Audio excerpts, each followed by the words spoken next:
What is up, y'all? Hope you're all doing well. Lawbringer's Rework is in the making and is on its way, but does he actually need it? To begin with, I've played this hero for quite a while recently, in order to better understand the idea behind his rework and does he actually need it?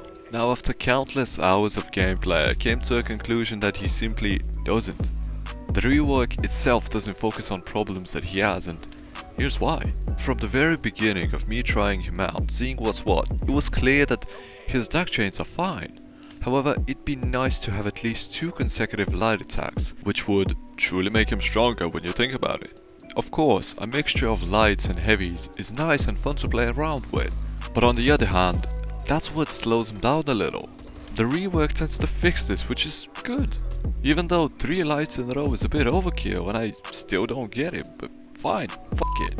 Out of all the things, what I honestly don't understand about him is one of his unblockable moves, the long arm. I seriously haven't seen any other Lawbringers actually use it. You can of course do it from neutral, but good luck with that.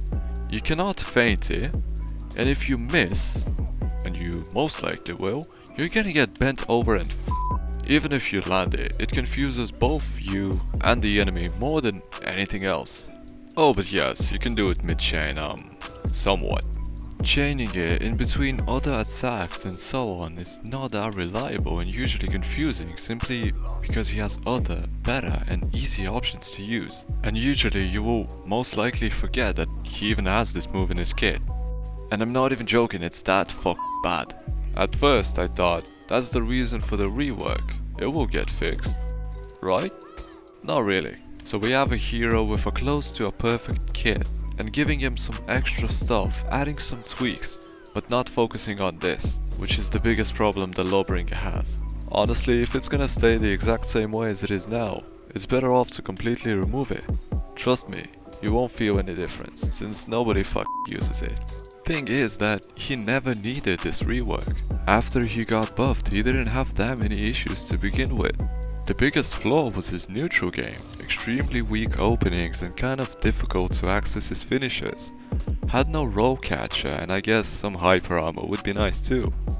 All he needed was maybe double consecutive light attacks, a long arm buff and some hyper armor, at least on top heavy attacks, that's it. Why are they making this rework? I have no clue. An unnecessary rework in my opinion. The hero is finally good and more than reliable in his current state, while the rework goes a bit overboard in some aspects. His new bash animation still sucks in my opinion, even though it does seem to be a little better, but it's not fitting the character at all. Just fucking why? Keep the old one, it ain't the best, but still better than the one he's gonna get. A bash like this I imagine to have on someone like Nusha, maybe Peacekeeper, but not this huge chunk of meat and metal. If they seriously do drop this rework, Lawbringer is The sword tryhards and pros are gonna love this for sure. But regular players like me, like you, like the vast majority of the game's player base, it will be a sad day. To all those Rep 70 Lawbringer mains, I'm so sorry for you guys. This is actually up. And overall I hate the direction they're taking with this game, with these reworks and hero updates. Great idea to I guess balance things out to the competitive players, the 1% of the whole player base. Each update there's more and more heroes which you can only read. Half the in the game already is unreactable to the majority of the players. If this keeps on, if they go on pushing these reworks, more than half the characters are gonna play and feel the exact same. Just light attacks and a feintable mid-chain bash. So anyway, see you all next time. Bye bye.